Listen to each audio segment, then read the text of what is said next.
Now to a possible break in a 6-decade-old missing persons case. Tonight, we're hearing from the medical examiners who are using sophisticated technology to identify remains found inside a car pulled from the bottom of the Mississippi River last week in Sartell. Gordon Severson reports.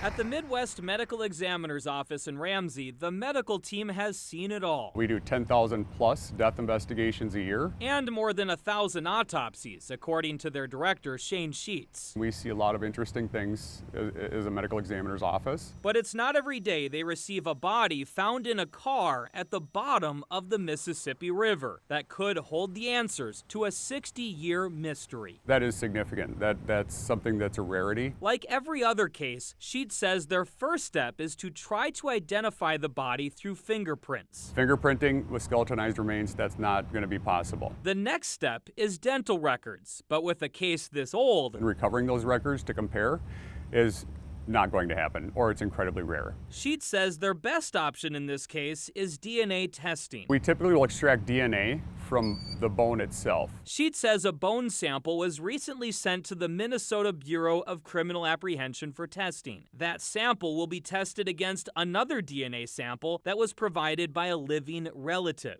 So if those two match, then our forensic anthropologist will go ahead and look at that information. Hopefully that will be our final identification for this decedent, and we can bring this case to close. He is confident the family of Roy Benn will soon have the closure they've been waiting for. We'll get them answers, and I really hope we do fast. They tell me based on previous cases and history, that process can take a few weeks, potentially take a few months, but it could go faster because this is a high-profile case that a lot of people are interested in. Gordon Severson, KARE 11 News.